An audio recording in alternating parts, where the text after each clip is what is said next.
अन्ना हजारे ने अपना अनशन तोड़ दिया है, लेकिन महत्वपूर्ण जो बातें दो तीन उन्होंने कही है। सबसे पहले ये कि स्थगित किया है अनशन, खत्म नहीं हुआ है। दोनों तस्वीरें आपको दिखा रहे हैं, बच्चों के हाथों उन्होंने जूस पीकर ये अनशन तोड़ा और ये उनके वो हजारों समर्थक जो लगातार 12 दिनों से डटे हुए हैं, आज 13वां दिन है।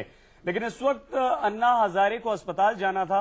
हम आपको लगातार खबरें देते रहेंगे। राजघाट जाने का कार्यक्रम उनका कैंसिल हो गया था, लेकिन जो बड़ा सवाल अन्ना हजारे ने यहां पर देश की जनता के सामने रखा है वो ये कि अनशन उन्होंने स्थगित किया है, वो अनशन जारी रहेगा। चुनाव प्रक्रिया में बदलाव की जरूरत पर भी जोर दिया है और ये अजीत एक महत्वपूर्ण बात ये भी कही है कि अगर संसद नहीं मानी, प्रभा जी आप दोनों को सोचने की जरूरत है, अगर नहीं मानी तो जन संसद तो है ही, जिसका जिक्र श्रवण जी बार बार कर रहे हैं। हम स्टूडियो में बैठे मेहमान से बात करेंगे, लेकिन बाहर हमारे साथ जुड़े हैं नवीन जिंदल, वरिष्ठ नेता हैं, हरियाणा से सांसद हैं। जिंदल साहब कांग्रेस के नेता हैं। जिंदल साहब, जो तस्वीर अभी दिख रही है, अन्ना हजारे ने अनशन तोड़ा है, हॉस्पिटल जा रहे हैं, 13वां दिन और 12वें दिन संसद से जो प्रस्ताव पारित हुआ, पहले आप इसको किस तरह से देखते हैं? जनता की जीत, संसद की जीत, किसकी जीत है, क्या है ये? देखिए, मैं समझता हूं कि ये पूरे देश की जीत है। देश जनता से बनता है और जनता से ही संसद बनती है, तो ये हम सबकी जीत है और सबको इस बात की बहुत खुशी है कि अन्ना हजारे जी ने अपना अनशन तोड़ा है। उन्होंने जो सरकार ने, जो संसद ने जो उन्हें आश्वासन दिया, उससे उन्हें संतोष है और उन्होंने अपने अनशन को तोड़ा है।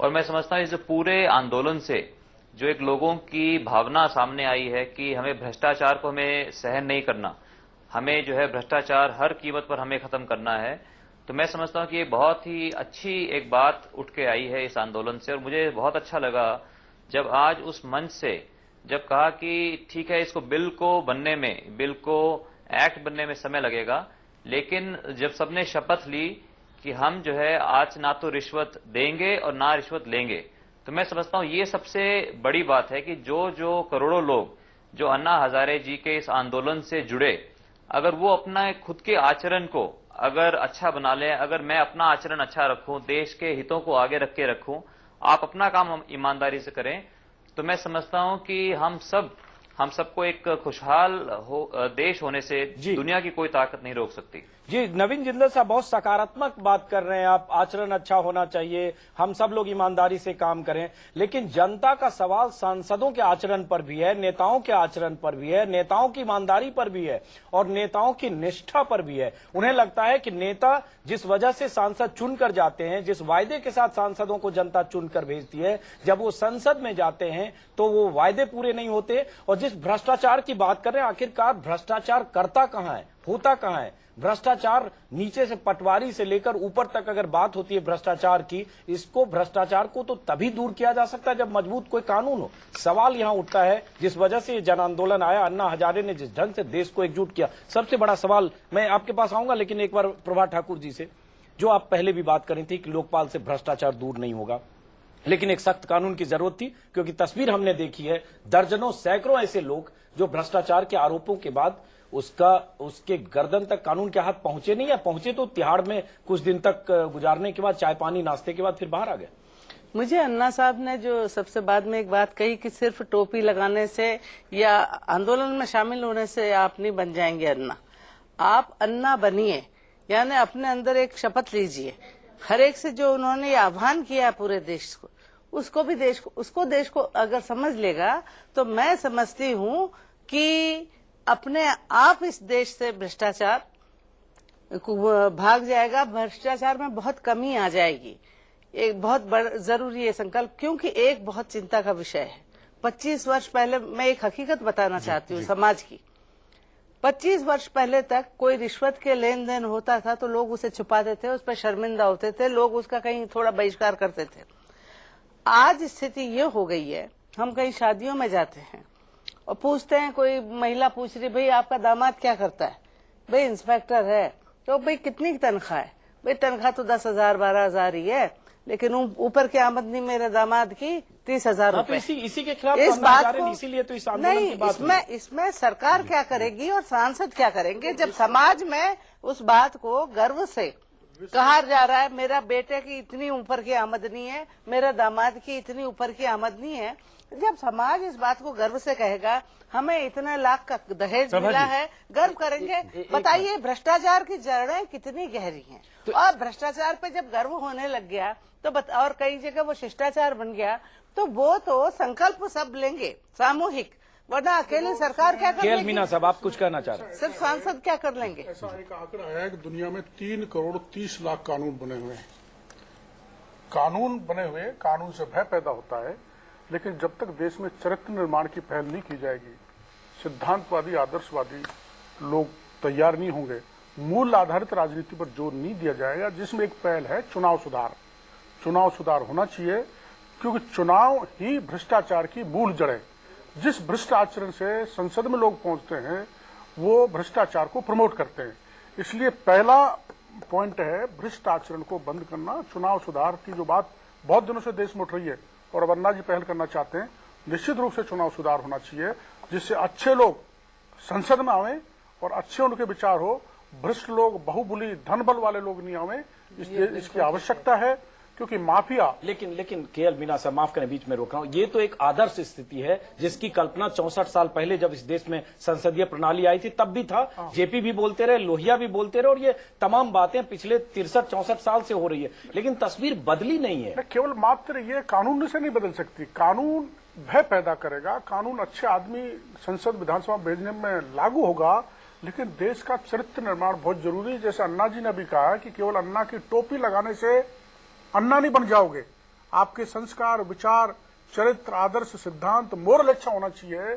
जब देश अब अपने कुरान की आयत है, गीता का निष्काम कर्म योग है, और जो भी धर्मों के जो धर्मगुरुओं के प्रवचन है या ग्रंथ हैं, अगर उन पर भी अपन पहल कर लें तो ये स्थिति देश में नहीं बने। बिल्कुल सही कह रहे हैं श्रवण गर्ग जी। एक सवाल है, शिष्टाचार, भ्रष्टाचार जब शिष्टाचार बन जाए, जो प्रभा ठाकुर बोल रही हैं, और सिस्टम में जो भ्रष्टाचार है उसकी बात भी हो रही है। अन्ना हजारे लगातार पटवारी से लेकर मंत्री तक की बात भी करे, संतरी से मंत्री तक। सवाल उठता है जो सिस्टम में भ्रष्टाचार है, अगर डाउन द लाइन है, तो इसके लिए क्या जिम्मेदार जनता है या जो व्यवस्था और सिस्टम जो बना है वो है? अगर इंस्पेक्टर 10,000 की तनख्वाह वाला इंस्पेक्टर 20 करोड़ कमा लेता है, अगर मध्य प्रदेश का 2 IAS अफसर दंपति 400 करोड़ की प्रॉपर्टी अरविंद जोशी और बीनू जोशी अर्जित करते हैं, तो इसके लिए जनता कहां जिम्मेदार है? सिस्टम में खामियां है। इसके लिए तो सिस्टम में खामियां हैं, और सिस्टम का लोगों को डर नहीं है। अगर इस लोकपाल के बिल से और चुनावी सुधार से सिस्टम के प्रति लोगों में डर पैदा हो जाए और बेटे और दामाद जब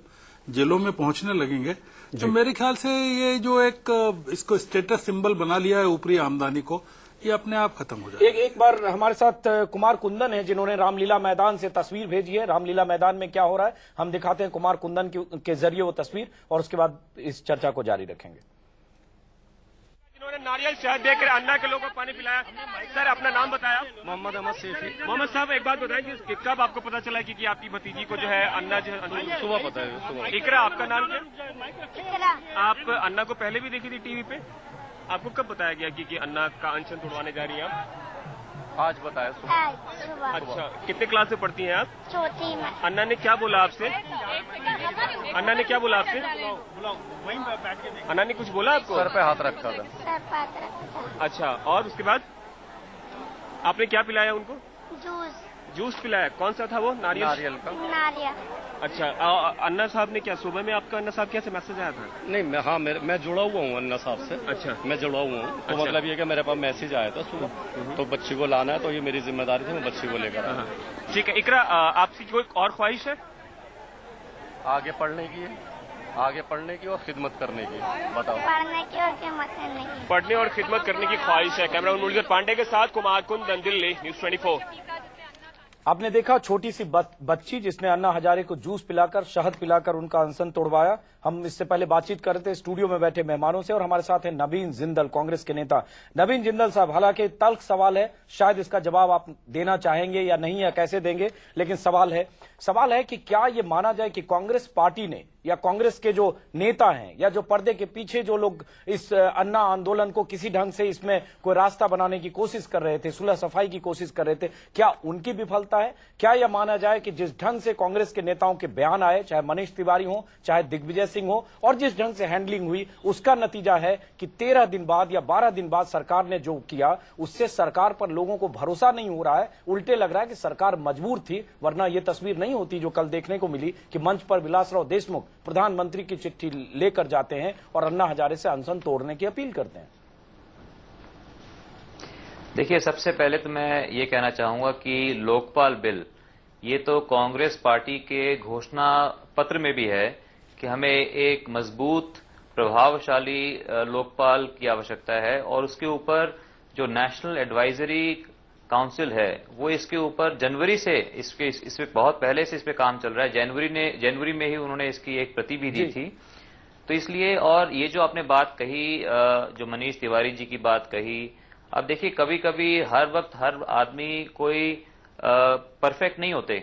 उस समय पे जो हालात थे, उस समय पे अन्ना जी ने एक चिट्ठी लिखी थी, पत्र लिखा था प्रधानमंत्री जी को, और उसमें जो है उनको थोड़ा आघात था कि भी जिस तरह की भाषा प्रधानमंत्री जी को लिखी गई और उस समय जो भी उनको मामला मिला, जो भी कोर्ट की जजमेंट्स मिली, उसके ऊपर कुछ टिप्पणी की, जिसके लिए उन्होंने अभी कुछ दिन पहले उन्होंने खेद प्रकट भी किया। तो मैं समझता हूं कि उन बातों से अब वो बातें बहुत पुरानी हो गई। मैं समझता हूं कि सरकार ने एक बहुत ईमानदारी से प्रयास किया कि इस मुद्दे के ऊपर एक आम सहमति बनाई जाए, क्योंकि सरकार अकेले कुछ नहीं कर सकती। सरकार को जितने भी विपक्षी दल हैं सबको साथ में लेकर के, संसद को साथ में लेकर के, सबको जोड़ करके एक आम सहमति बनाई, और जो कल उसी का नतीजा आपने देखा कि पूरी संसद ने, लोकसभा ने भी और राज्यसभा ने भी किस तरह से जो है मेज थपथपा करके अपना जो है इसको अपना अनुमोदन दिया, इसको अप्रूवल दिया। और मैं समझता हूं कि महत्वपूर्ण ये है कि हम इसमें आम सहमति बना करके एक मजबूत और प्रभावशाली हम एक विधेयक इसको पारित करें और ये कानून बने। और जैसे कि बाकी सब ने, प्रभा ठाकुर जी ने भी कहा, माननीय मीना साहब ने भी कहा, गर्ग साहब ने भी कहा कि कानून जरूरी है, लेकिन कानून से भी ज्यादा जरूरी है हम सबके नैतिक वैल्यूज, हम सबके जो नैतिक विचार हैं, और हम सब अगर मिलजुल कर ईमानदारी से काम करें तभी जाकर के हम अपने देश को भ्रष्टाचार से मुक्त कर सकते हैं। नवीन जिंदल जी, वक्त की कमी है, ब्रेक के बाद लौटेंगे तो आपसे चर्चा जारी रखेंगे और सवाल पूछने की कोशिश करेंगे कि अन्ना हजारे ने आज कहा है उन्होंने अनशन तोड़ा नहीं है, स्थगित किया है और उनकी लड़ाई जारी रहेगी। और सबसे बड़ा सवाल कि 3 महीने बाद जब विंटर सेशन होगा तो क्या ये कानून लोकपाल बनकर पेश होगा और पास होगा, या क्या अन्ना हजारे को एक बार फिर अनशन पर बैठना पड़ेगा? ब्रेक के बाद हम चर्चा जारी रखेंगे। भारत माता की